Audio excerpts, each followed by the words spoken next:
안녕하세요. 정보가 세상을 바꾼다의 인포뱅크입니다. 이번에 전해드릴 내용은 중국 항공사 유럽 에어버스 292대 무더기 발주, 그 목적은 무엇인가에 대해서 한번 알아보도록 하겠습니다. 여러분의 구독, 좋아요, 그리고 필요하시면 알람 설정까지 부탁드리겠습니다. 지금 중국이 유럽의 항공기 제조사이죠. 에어버스로부터 항공기 292대를 구매하기로 했습니다. 언론들은 세계 최대 항공사로 에어버스와 경쟁 관계에 있는 미국 보잉을 제친 것으로 중국이 거대한 구매력을 무기하는 것이 아니냐라는 관측을 내놓고 있습니다. 글로벌 항공기 시장의 큰손인 중국이 그동안 자국 점유율 50% 이상을 차지하던 미국 보잉을 미중 갈등의 희생양으로 삼았다라는 분석이죠. 그럼에도 불구하고 지금 현재 그 보잉에 주문이 들어간 것은 2018년 이후로 전혀 없던 상황이었기 때문에 그렇게 큰 타격은 있지 않다라고 보시면 되겠습니다. 중국 관영 매체도 바이든의 보잉의 좌절을 주목해야 된다라는 제목의 칼럼을 통해서 이번 계약이 미국의 중국 기업의 제재 보복임을 명시한 것이죠. 자, 지금 보시면 우리가 좀 눈여겨봐야 될 것이 에어버스 보잉 중국에 인도한 항공기 대수입니다. 2016년도에 에어버스가 더 많이 주문이 되었고 지금 계속 보시면 2018년도 이후로는 보잉이 중국의 주문량이 급감합니다. 왜냐하면 2018년 이후로 주문이 들어가지 않았기 때문에 지금 보잉이 이렇게 물건을 내보내는 것은 이전 주문 때문에 이게 되는 거죠. 자, 그래서 2018년 이후에 보잉의 주문이 전무하다라는 내용을 일단 알아두시고 들어주시면 감사하겠습니다. 자, 그러면 한 걸음 더 들어가 보고 이야기를 해드리겠습니다. 그래서 이번에 준비한 내용, 중국 항공사 유럽 에어버스 292대 발주 그 목적은 무엇일까? 지금까지 그 계속적으로 보잉에 주문이 들어가지 않았는데 그 배경, 그리고 이번 292대 발주가 무슨 이야기인지, 왜냐하면 지금 코로나19가 유럽에서는 끝나는 상황인데 292대 발주가 들어갔다. 이 시점도 웃기고, 또한 지금 292대의 발주가 나왔다 할지라도 이게 제작 자체가 중국에서 된다라는 것까지 우리가 고려를 해봐야 된다라는 거죠. 자, 그러면 이게 유럽에서 제작이 되지 않고 중국에서 제작이 된다라는 시점까지 우리가 모든 것을 다 눈여겨봐야 되는 이러한 것까지 고려하면 무엇이 이것을 의미하는가에 대해서 좀 더 깊이 들어가 보고, 그리고 최종 중국이 원하는 것이 무엇인지, 중국의 이번 발주의 목적이, 최종 목적이 무엇인지에 대해서 한번 자세히 알아보도록 하겠습니다. 그러면 이야기 한번 시작을 해보도록 하겠습니다. 자, 중국이 이번 결정한 것, 292대를 에어버스에 주문한 것에 대해서 지금 세 가지의 분석이 나오고 있습니다. 첫 번째는 EU를 끌어안고 미국과 유럽 간의 이간질, 두 번째로 보는 것은 미국에 대한 경고, 세 번째로 보는 것은 에어버스의 잠식. 왜 에어버스의 잠식에 대해서 나왔는지 그 이유는 제가 나중에 이야기를 해드릴게요. 그러면 이 내용 하나하나를 자세히 알아보도록 하겠습니다. 첫 번째로 보는 것은 EU를 끌어안고 미국과 유럽 간 이간질입니다. 지금 나토의 회원국 수는 30개국. 최근 핀란드와 노르웨이가 터키를 설득해서 나토에 가입을 진행시킨 중이고, 지금 앱이 통과는 됐어요. 앱이 통과는 되고 지금 6개월 이내에 모든 나라에서 의회에서 통과를 시키면 지금 핀란드와 노르웨이가 통과가 됩니다. 그러나 아직 나토가 가입되기 있는 상태가 아니기 때문에 아직까지는 30개국, 이렇게 되면 32개국으로 지금 늘어난 상황이 지금 되는 거죠. 현재 나토를 전체적으로 보면 미국과 캐나다를 제외하면 전부 유럽 국가들이라는 사실이죠. 자, 이것을 보면 지금 알 수가 있는데, 지금 나토 회원국 30개국에 대해서 전체적인 그림이 나와 있고, 냉전기 시대 때 가입된 국가가 미국, 캐나다, 영국, 이탈리아, 포르투갈, 프랑스, 네덜란드, 노르웨이, 덴마크, 룩셈부르크, 벨기에, 아이슬란드, 독일, 그리고 스페인, 그리스, 튀르키예라고 있는데 튀르키예는 지금 터키입니다. 그래서 16국.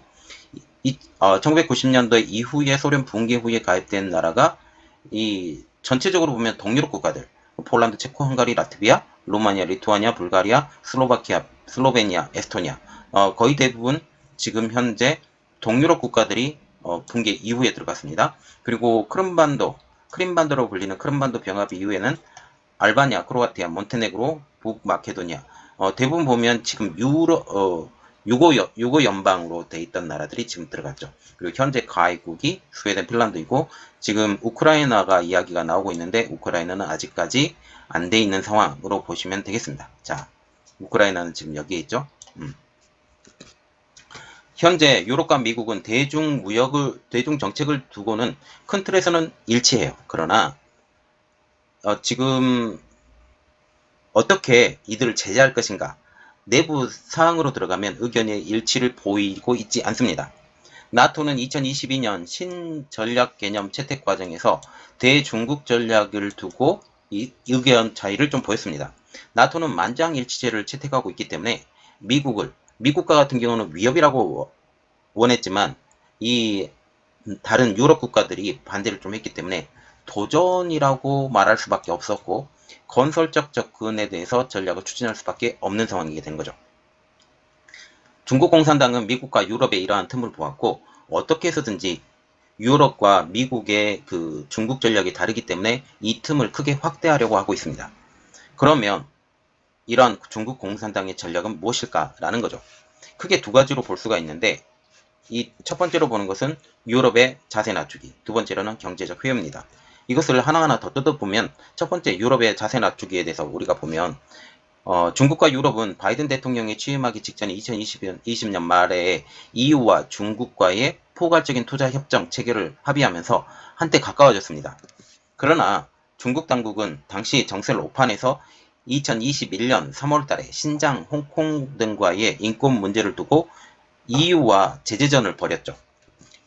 상황이 이렇게 되자 유럽의회는 2개월 뒤인 2021년 5월 20일 돌연 표결을 통해서 지금 중국과 협약을 맺었던 포괄적 투자 협정 비준을 보류해버립니다.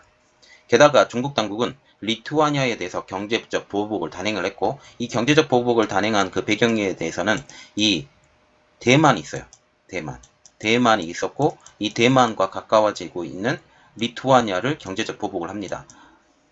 그리고 러시아 우크라이나 전쟁에서 러시아를 지지함으로써 중국과 유럽의 관계가 완전히 틀어지게 되는 거죠.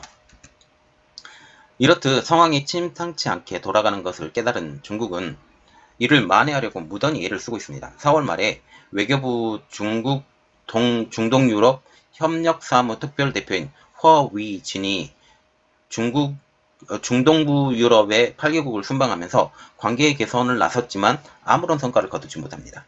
그러자 5월 말에는 전 UN 사무총장을 지냈던 우 홍보 중국 유럽 사무 특별대표가 벨기에, 키프로스, 체코, 프랑스, 헝가리, 독일, 이탈리아 등을 순방하면서 자세를 한껏 낮춘 외교를 보이면서 관계를 복원하려 했죠.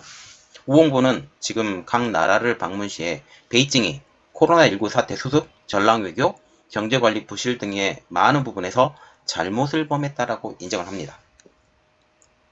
그런데 공식적으로는 지금 코로나19 사태에 대해서 자기의 잘못이 없다고 얘기를 하죠.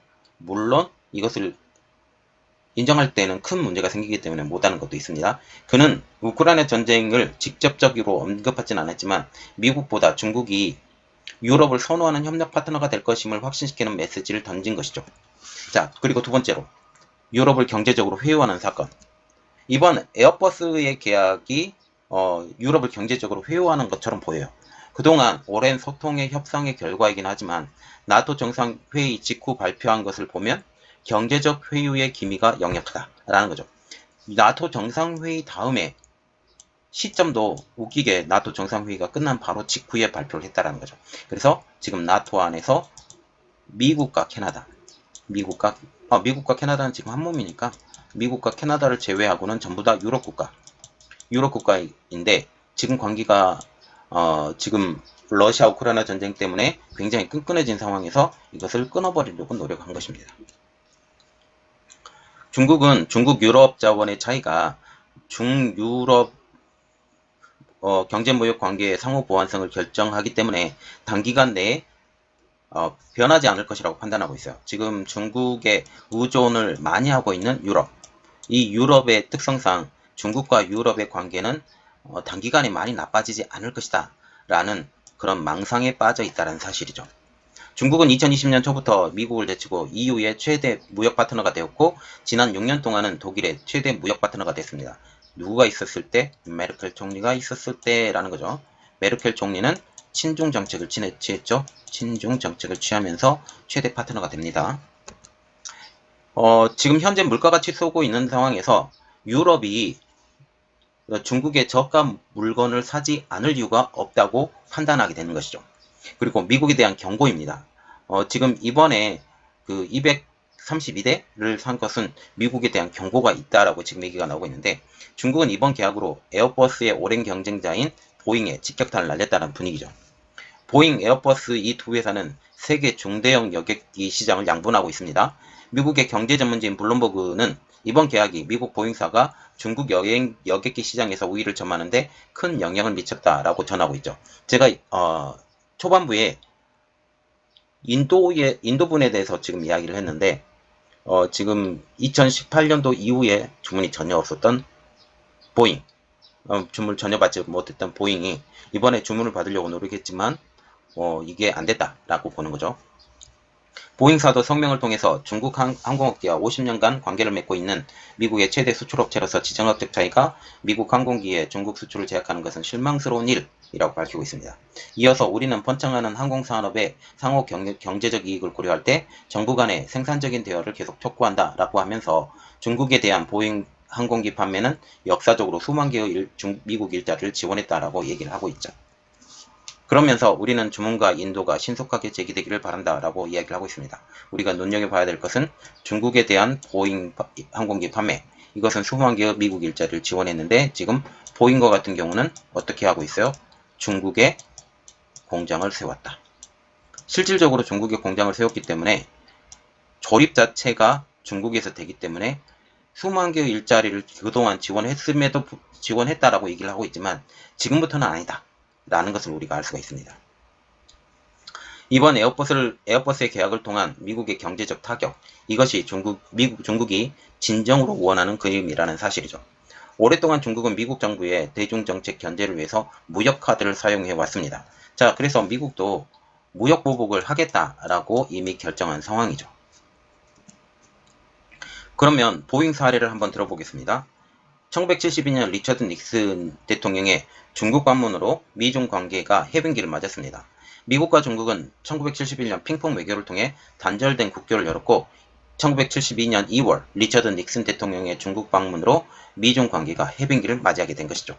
당시 1972년 당시 중국은 보잉 707 10대를 주문한 것입니다. 2018년 11월 보잉은 여객기 2000대를 중국에 인도를 하고 있죠. 중국 월간지인 신차이프의 3월호에 따르면 2012년부터 2022년까지 보잉의 대중국 매출액은 총 837억 달러로 같은 기간 보잉 총 매출액 7,790억 달러의 10.74%를 차지한다. 그래서 지금 전체적인 그림 보면 중국의 주문 자체가 10%를 차지한다라는 거죠. 그런데 지금 이게 2018년부터 18년부터 주문이 전혀 들어가지 않았기 때문에 2020년까지는 거의 주문량이 완수되었다는 걸 보면 이 이후에는 계산할 필요가 거의 없는 것을 지금 알 수가 있습니다. 2015년, 2017년, 2018년 중국은 유럽까지 제치고 보잉사의 해외 매출에 가장 많이 기여한 나라가 됐습니다. 이 사례에서 보듯이 보잉은 지난 50년간 미중 관계 개선에 천병 역할을 해왔다는 거죠. 그러나 보잉은 중국이 마음대로 둘 수 있는 바둑돌에 불과했습니다. 주문할 수 있는 갑의 위치에 있기 때문이죠. 그래서 중국이 마음만 틀면 다른 대체 나라가 되고 다른 대체 회사가 있다면 보잉은 무조건 무시할 수 있는 회사가 되었다는 거죠. 보잉이 중국에서 가장 최근에 수주를 받은 것은 2017년 10월. 당시 737 시리즈 270대와 787 시리즈, 777 시리즈 40대를 수주를 했습니다. 트럼프 대통령 시절인 2018년 미중 무역전쟁이 시작된 이후에는 중국 당국은 보잉 여객기 단 한 대도 구매하지 않고 모든 주문을 에어버스로 돌리고 있는 상황이죠. 2019년 프랑스에서 에어버스와 300대의 구매 계약을 체결했습니다. 이뿐만이 아닙니다. 에어버스 A320 네오의 경쟁 기종인 보잉 737 맥스가 추락하는 사고가 두 차례 발생한 후 중국 당국은 2019년 3월 세계 최초로 운행 중단까지 선언해버린 것이죠. 현재 세계 여러 나라가 737 맥스 운항을 재개한 지 1년이 넘었지만 중국은 737 맥스의 운항 재개 승인이 가까워졌다라는 말만 계속하고 중국 내에서 운항을 재개하지 않고 있는 상황입니다. 한편 블룸버그에 따르면 보잉사의 중국 최대 고객인 남방항공은 보잉 737 맥스를 100대 이상 구매하기로 했다가 공급이 불확실성이 있다는 이유로 올해 초 취소했다고. 그래서 이미 주문한 그 계약까지 취소하는 상황입니다. 지금 중국의 의도는 분명하죠. 바로 내상을 입은 보잉이 737 맥스로 인해서 내상을 입은 보잉이 자국책으로 미국 정부를 압박해서 지금 미중 무역 분쟁을 빨리 해결해라 라고 얘기를 하고 싶어 한다는 거죠. 중국의 어용 전문가들은 보잉이 중국 시장에서 이익을 얻으려면 정부 관계부처를 충분히 활용해 미중 간 정치적인 신뢰를 쌓는 게 더 많은 일을 해야 된다. 그래서 보잉에 이렇게 메시지를 보내는 것입니다. 너희들이 주문을 받고 싶으면 정치적으로 해결을 봐라. 그리고 세 번째로 보는 것은 에어버스의 잠식입니다. 이번 대규모 주문은 에어버스가 중국 시장에서 입지를 굳히는데 큰 도움이 된 것으로 알려지고 있죠. 에어버스 측은 2018년 말 시점으로 중국에서 운행 중인 에어버스 여객기의 숫자가 1700대를 넘었고 에어버스가 전 세계 시장에 판매한 여객기 총 대수의 4분의 1에 가까이 된다고 밝히고 있습니다. 또한 2022년 5월 말 시점으로 중국 항공사들이 보유하고 있는 에어버스 항공기는 제트 여객기와 헬기 등 여러 기종의 제품을 합쳐서 모두 2070대가 넘는다고 발표하고 있죠. 실제로 2020년 말 현재 중국에서 운항 중인 에어버스 여객기는 중국 여객기 시장의 51%를 차지해서 중국은 미국을 제치고 에어버스의 최대 시장이 됩니다. 그러면 49%는 당연히 보잉이 되겠죠. 보잉.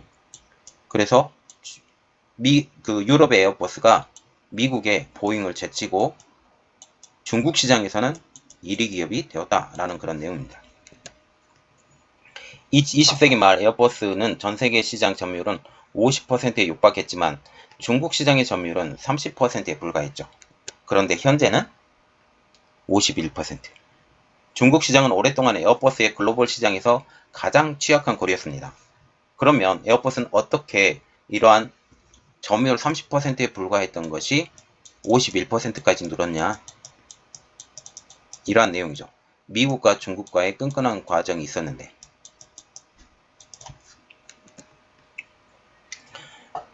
이것을 위해서 에어버스는 스스로 엄청난 대가를 지불했습니다. 물론 국가 간의 정치적 노력도 있었죠. 그것은 바로 기술과 시장의 교환. 중국 시장에 진출을 하고자 하는 에어버스가 기술을 전수하는 조건으로 중국에 들어가게 된 거죠. 즉 시장을 얻는 대신 기술을 내준 것입니다.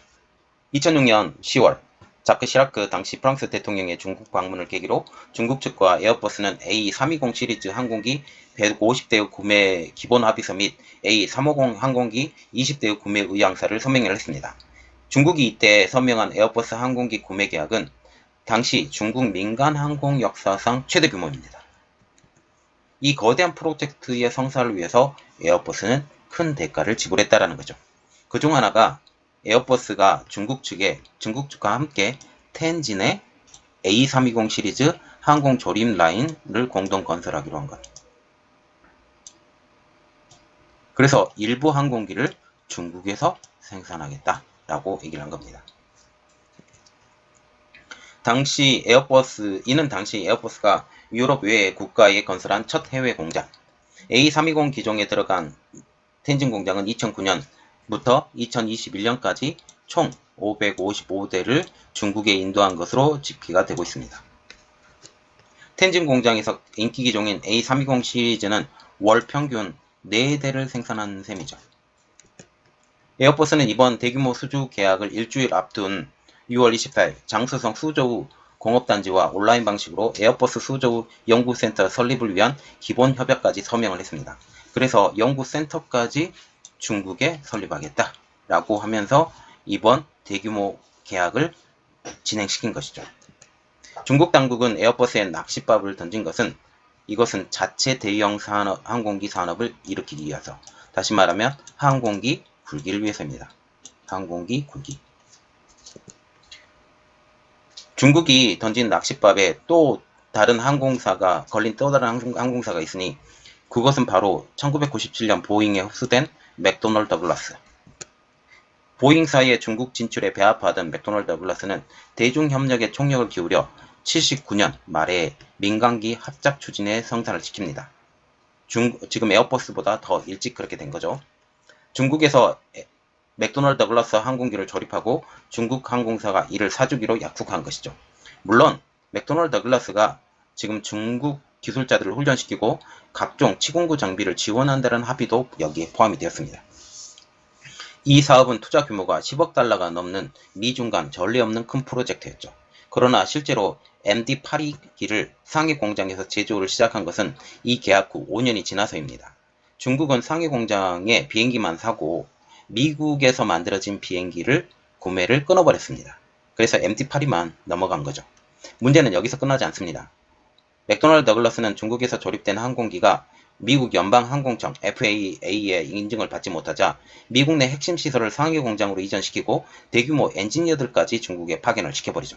이 사업을 빌미로 중국은 청도, 심안, 서안 등의 항공 공장에도 맥도널드 더글라스의 기술자를 파견해 기술을 전수해 줄 것과 핵심 치공구들을 더 많이 지원해달라고 요구를 하게 된 것입니다.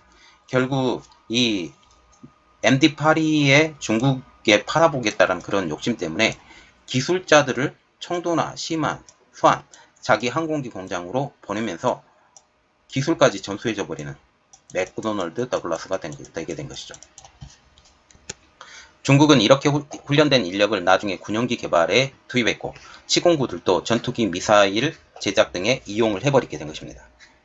즉 맥도널드 더글라스의 단물만 쏙 빼먹어버린 것입니다. 하지만 맥도널드 더글라스는 이러한 전폭적인 지원에도 불구하고 중국에서 얻은 것은 거의 없다라는 것이죠. 상해 공장에서 만든 맥도널드 MD-82는 제작 첫 해인 87년 이후 지금 1996년까지 35대의 생산에 그쳤습니다. 근 10년간 35대밖에 안 만들었다는 거죠. 1년에 한 3.5대 정도? 이 정도밖에 안 됐는데 지금 에어버스와 같은 경우는 한 달에 4대. 차이가 많죠. 중국은 맥도널드 더글라스와 합작 이후에도 보잉에 250대의 항공기를 주문했지만 맥도널드 더글라스에 주문한 항공기는 고작 87대가 전부였습니다. 이후 1996년이죠. 96년에 35대 생산이 그치고 1997년에 보잉에 완전 인수가 되어버립니다. 그리고 맥도널드 더글라스의 협력 관계는 여기서 끊어져 버리게 된 거죠. 보잉도 첫 해외 공장을 중국에 세웠습니다. 2017년 3월 보잉은 중국의 첫 해외 공장 착공에 들어가죠. 그러나 미중 분쟁의 결과로 이미 주문받은 제품에 한해서만 제작을 하고 있습니다. 지난 2018년 12월 15일 보잉은 중국에서 첫 메이드 인 차이나 비행기를 출고합니다. 중국은 이렇게 훈련된 인력을 나중에 군용기 개발에 투입했고 이러한 치공구들도 미사일에 이용하게 된 것이죠. 자, 지금 보시면 이렇게 에어버스, 맥도널드 더글라스, 여기 이것과 지금 이야기하는 것은 결국은 이 이야기입니다. 항공기 굴기. 중국은 1970년대 마오쩌둥 시절부터 항공기의 자체 개발을 꿈꿔왔죠. 당시 제트 여객기의 자체 모델 생산 모델인 원, 10을 개발에 착수했지만 10년 만에 미완으로 끝나게 됩니다.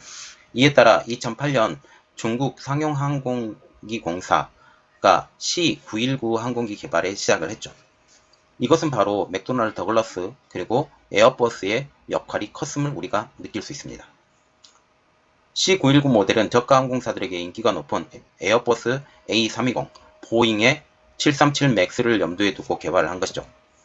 C919 첫 프로토타입은 2014년 첫 시험 비행 후 2016년 항공사에 인도될 계획이었으나 중국의 관련 산업의 기반과 기술이 너무 부실해서 납기가 거듭 연기되었고 2021년 첫 시험 운행을 시작을 했습니다.